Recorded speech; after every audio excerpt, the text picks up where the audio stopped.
तो फ्रेंड आज के वीडियो सीरीज़ के अंदर हम डिस्कस करने वाले हैं फेजेस ऑफ कंपाइलर में सबसे पहला फेज जिसका नाम है लेक्सिकल एनालाइजर। और लेक्सिकल एनालाइजर को डिस्कस करने से पहले कुछ टर्म्स होते हैं जिनका जानना आपके लिए बेहद ज़रूरी है।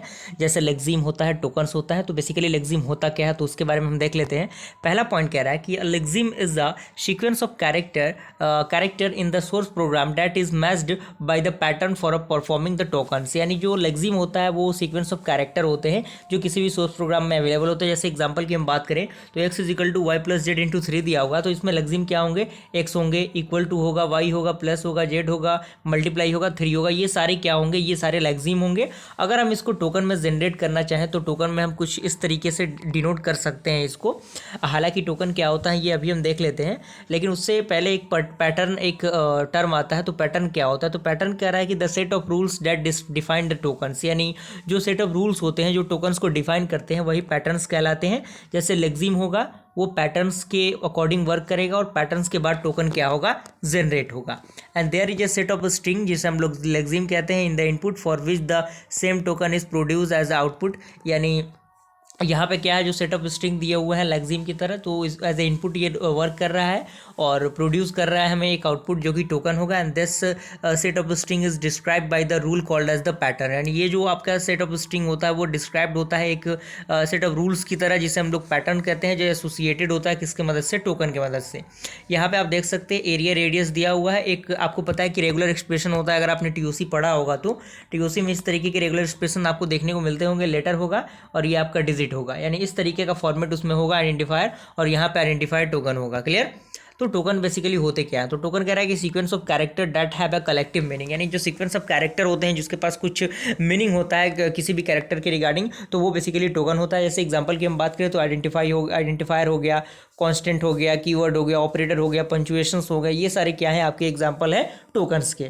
जैसे यहाँ पे एक चार्ट दिया गया है जिसमें लेक्सिम, टोकन और उसके बारे में कुछ डिस्क्रिप्शन दिया गया कि हाँ इस टोकन का मतलब, इस लेक्सिम का मतलब क्या होता है। तो सबसे पहले आपका एरिया रेडियस d2 ये दिए हैं, तो इसका मतलब होता है आइडेंटिफायर यानी आईडी टोकन्स के कंसेप्ट में, और इसका जो डिस्क्रिप्शन होता है वो होता है letter followed by the letters and digit. Clear. उसके बाद कॉन्स्ट होता है, तो कॉन्स्ट के लिए जो टोकन होता है वो कॉन्स्ट ही यूज़ होता है और जो उसका डिस्क्रिप्शन होता है वो कॉन्स्ट ही होता है। लेकिन जो इफ़ होता है, इफ़ के लिए जो लेक्सिम होता है इफ़ होता है, टोकन क्या होता है, टोकन भी इफ़ होता है, लेकिन जो डिस्क्रिप्शन होता है वो होता है character of I and F, यानी आई और एफ का कैरेक्टर इन्वॉल्व होता है। उसके बाद जो आपका असाइनमेंट ऑपरेटर जैसे less than, greater than, less than, equal to, greater than, equal to, ये सारे रिलेशन होते हैं टोकन्स के कंसेप्ट में, और इसका डिस्क्रिप्शन वही जो कि आपने ऑलरेडी डिस्कस किया है अगर आपने किसी प्रोग्रामिंग लैंग्वेज को किया होगा तो, और ये सिंबल के बारे में बखूबी आप अच्छी तरीके से जानते होंगे। उसके बाद आपको कुछ नंबर्स मिल रहे होंगे, तो नंबर्स बेसिकली नंबर ही होते हैं। लेक्सिम में उसको नंबर कहते हैं नंबर्स के द्वारा, और टोकन में नम कहते हैं, और ये बेसिकली कोई भी अल्फान्यूमेरिक कांस्टेंट हो सकता है। और ये आपका हेलो दिया हुआ है वो बेसिकली लिटरल होता है, और एनी कैरेक्टर बाय कांस्टेंट इसके अंदर आते हैं। तो इस चार्ट को आप अच्छी तरीके से बना लीजिएगा क्योंकि काफ़ी इंपॉर्टेंट चार्ट है, ये बहुत सारे न्यूमेरिकल क्वेश्चन को आसान कर देता है।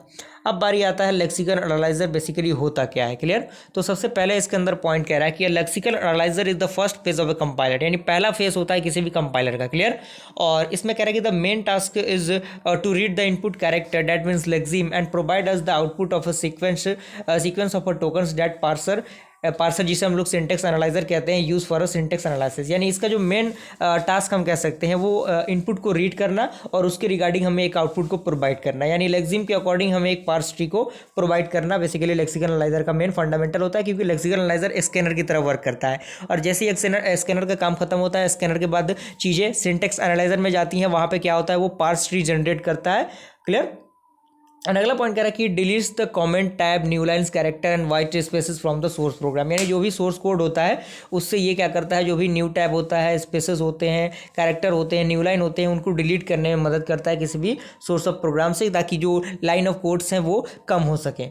एंड अगला पॉइंट कह रहा है कि lexical analyser find a error from the source programme. यानी जो लेक्सिकल एनालाइजर होते हैं वो एरर को फाइंड करते हैं किससे, फ्रॉम द सोर्स प्रोग्राम, यानी कौन कौन से एरर उसमें है, कहाँ है, उसको फाइंड आउट करने में मदद करता है। अगला पॉइंट कह रहा है कि lexical analyser scan the characters of the source program one at a time to discover tokens, यानी जो लेक्सिकल एनालाइजर होता है वो स्कैन करता है कैरेक्टर्स को सोर्स प्रोग्राम के एक समय पे एक ही टाइम में डिस्कवर करता है टोकन्स को। एंड अगला पॉइंट कह रहा है कि lexical analyser take the large amount of time in scanning character and hence buffering technique have been developed to reduce this time, यानी जो लेक्सिकल एनालाइजर होता है वो मतलब लार्ज अमाउंट ऑफ टाइम को कैरी करता है किसी भी कैरेक्टर को स्कैन करने में, और यही कारण है कि जो बफरिंग टेक्निक होती हैं वो डेवलप होती हैं जो रिड्यूस होता है इस समय जो एग्जीक्यूशन होता है कोड का उसके दौरान। यहाँ पे आप एक फिगर के द्वारा देख सकते हैं सोर्स प्रोग्राम दिया हुआ है एज ए लेक्सिम वर्क कर रहा है, और एल यानी लेक्सिकल एनालाइजर, एस यानी सिंटेक्स एनालाइजर। तो यहाँ पे टोकन आ रहा है, यहाँ पे रिक्वेस्ट हो रहा है token, request for a token, और यहाँ पे देख सकते हैं कह रहा है कि upon the receiving a get next target next token a command from the parser the lexical analyser reads the input character until it can identify the next token, यानी जब गेट नेक्स्ट टोकन कमांड आएगा parser में तो वो analyse करेगा, reads करेगा input को character से, और उसको क्या कर सकता है, आइडेंटिफाई कर सकता है एज ए नेक्स्ट टोकन की तरह।